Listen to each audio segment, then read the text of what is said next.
welcome again. Here we go now, diving ourselves a little bit deeper into Photoshop. I already talked to you a little bit about the different workspaces. Remember that you can always create your new workspace, okay, or delete one that you created. That's another possibility. I don't recommend that you start doing that yet. First, start getting familiarized with the different workspaces and what they have and the different panels, and then you can start making your own adjustments so that way you have all the panels how you want. So you can basically do that by arranging all the panels how you want and then create a new workspace and you can save it. It's pretty simple, okay? But what I'm going to start doing right now is diving into Photoshop and what it can do. So I have two images right here. I'm going to show you, this is basically what the image that I'm going to give you guys for the lab. And the goal is to take this image that is basically a Photoshop format file, which has different layers, and I'll explain what that is. And you have to move them around and arrange them so the final image looks like this. So I put these two files on your lab folder. And so that way that way you see what it should look like at the end.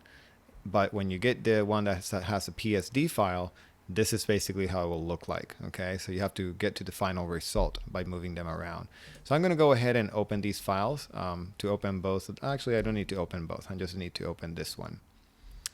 I'm going to basically walk you through the steps. I'm going to pull out the layers panel. If you don't see the layers panel, make sure that you're in the photography workspace and that you reset it. If you still don't see it, go here to window and then make sure that the layers has a check mark. Okay, so that way you see it right here.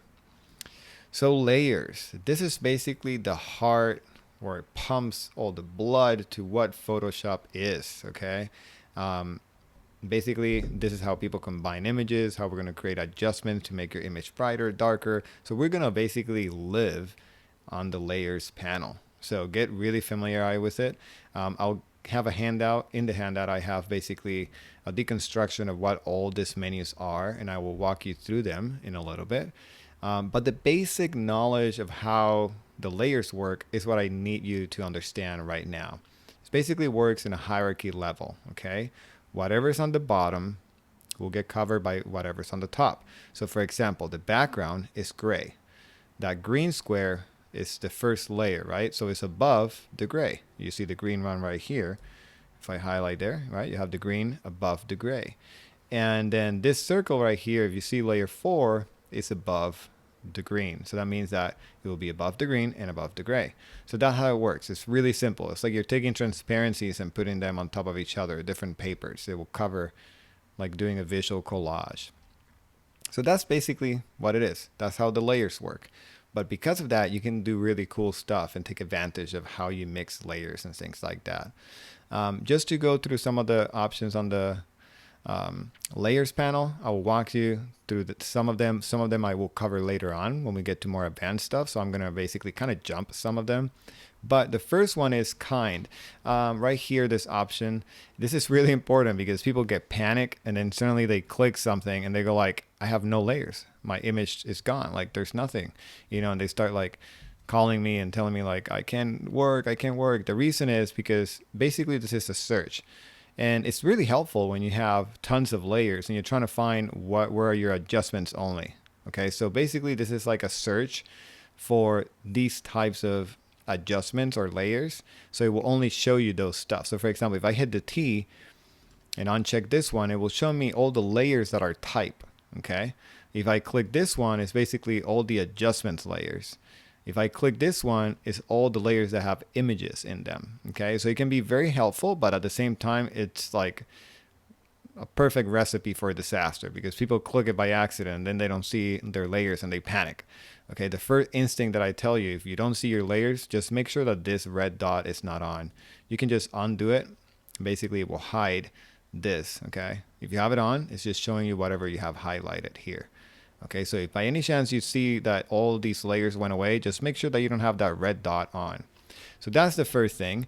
And right above that, there's this little menu, okay? And that menu basically has a bunch of options. One of the ones that we're going to be using a lot is flatten image. And what that does is it flattens all the layers into one flat image, okay? So that's the one that you're going to have to learn and we're going to do later on. Right now, you don't need to worry about it, but That's flattened image right there. Okay, so that's what this menu is. Basically gives you more options, and I'll go over some of them later on.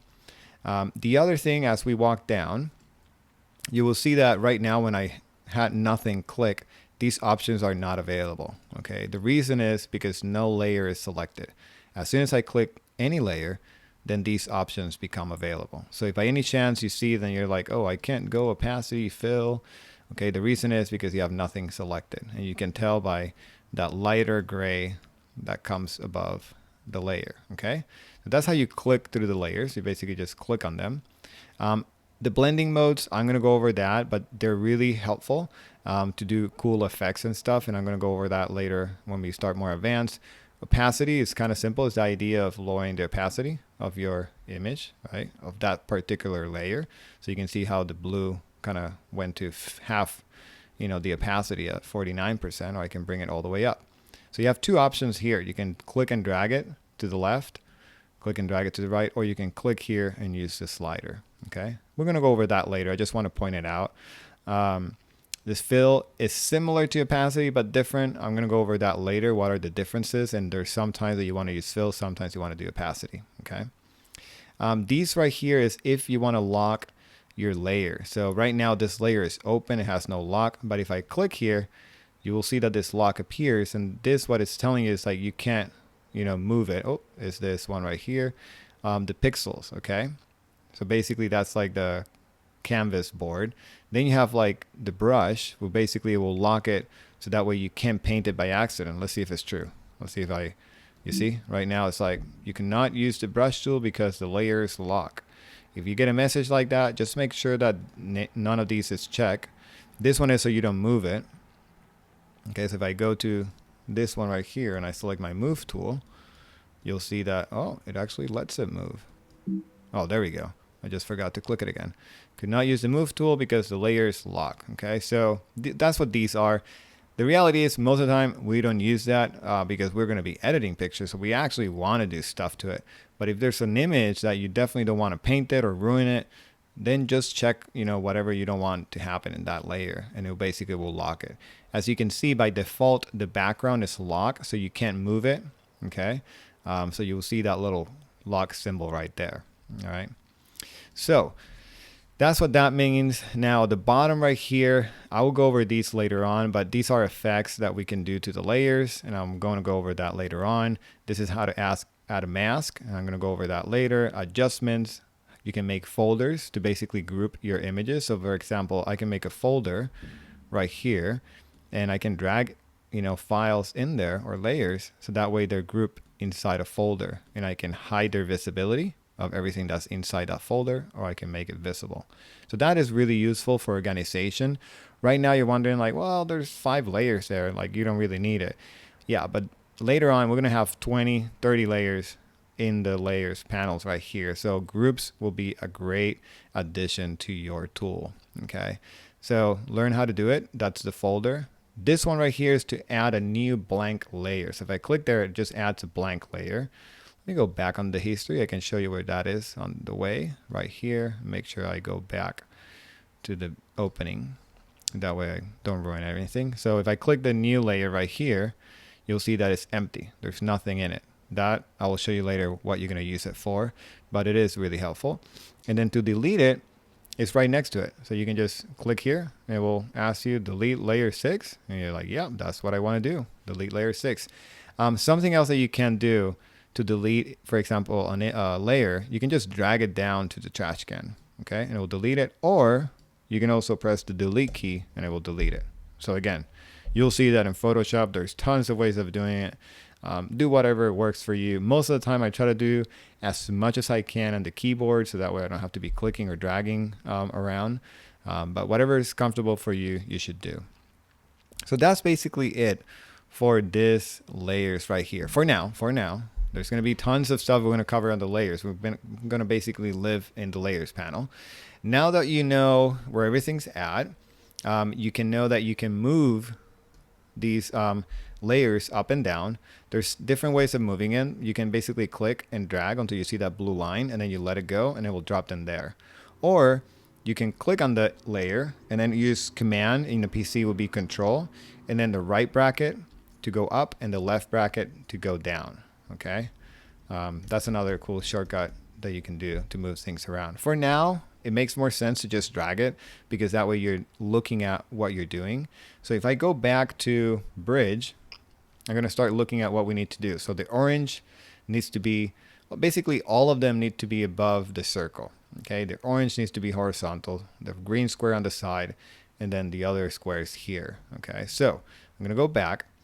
I'm going to drag the circle all the way down to make sure that that's the background. And to move it, basically you're going to use the move tool, which is the first one right here. That's the only tool we're going to use for now, and the crop. So you're going to select the move tool. I'm going to move the circle to the middle. And after I do that, I'm going to basically start clicking on this one. Press Command T. Remember that. That's for the transform. Once you see this little bracket right here, we're going to flip it. Okay. You're going to press right here on the side, and you're going to hold down Shift to make sure that it goes all the way horizontal like that. And then you let go. Remember, Shift is really important because if I don't press Shift and I start rotating it, it's going to be impossible for you to get it perfectly aligned. Okay. Or not impossible, it'll be just really hard. You can get until you see the 90-degree, but if you hold Shift down, it will basically snap to 90 degrees, and that's exactly how you want it. Okay. So remember, Command T for transform, and then you can resize it so you get it like this. If you want to know where that is, you go to Edit and then Transform, or Free Transform right here, and that's the shortcut right here. Okay, so Command T. So I select first the layer. You have to make sure that you select the correct layer, and then you transform it. Okay, so now we're going to go back to the other image and figure out what we need to do next, and then we'll come back. Okay, so the next step is the green screen, the green square, sorry. So we're going to click right here on layer 1, which is the green one, and you're going to move it right here. And then you're going to move, I think it was, let's look again, purple and blue. So we're going to move this one, the purple, layer 3. We're going to click it right here. Now I'm going to show you a little trick that I like to use. When you press Command, you can click on the square and it will select that square. Okay, so if I press Command and click on the green one, it will select the green one. For a PC, will be Control. Now, it might be that you have that by default in your computer. And if you go right here on the top, you'll see that Show Transform Controls and Auto Select. If you have the Auto Select, that will be on. So if you click on whatever, image, it will automatically select that in your tool on your layers right here. Now, by default, I actually like having that off because sometimes it moves the wrong thing and it gets really annoying. So I actually like to have it off. But if you have it off and you press Command or Control in a PC, it will basically, you'll see that right now it's on. If I let go the control, it goes off. If I press it, it goes on. So basically, I like it more that way. So that way I move what I click only when I want.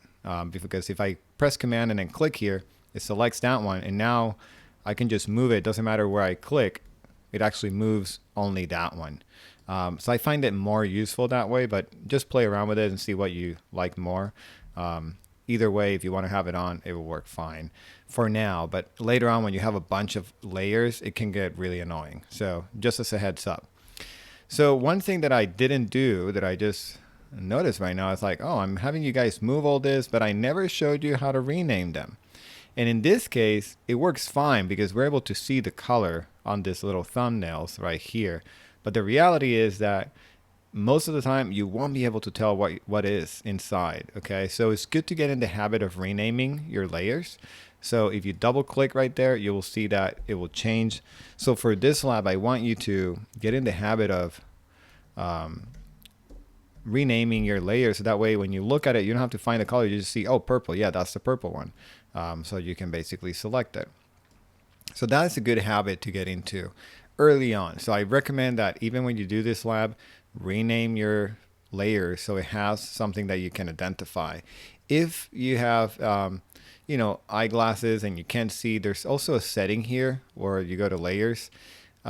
if you go to panel options all the way on the bottom, you can actually have these thumbnails to be a little bit bigger. You can have them really big if you want.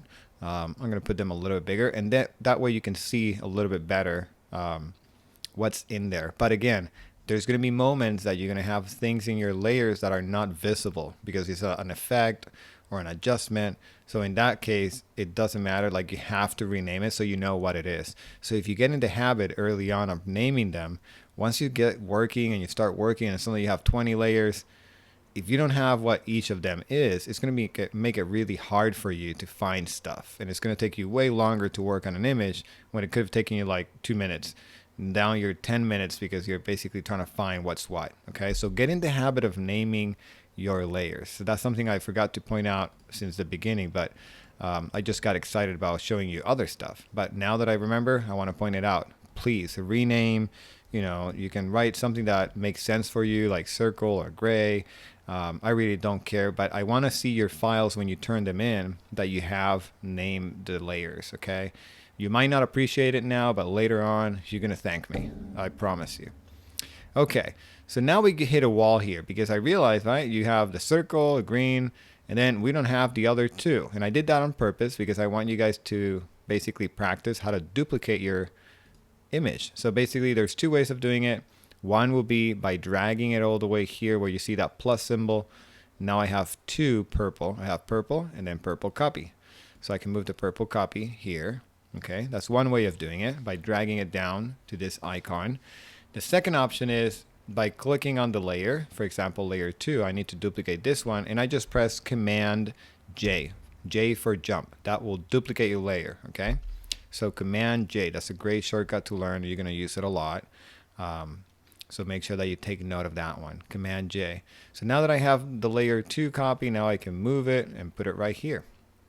Okay, so now I have all of my images how I need them. If we go back here, that's exactly how I have them. But now I have to center them.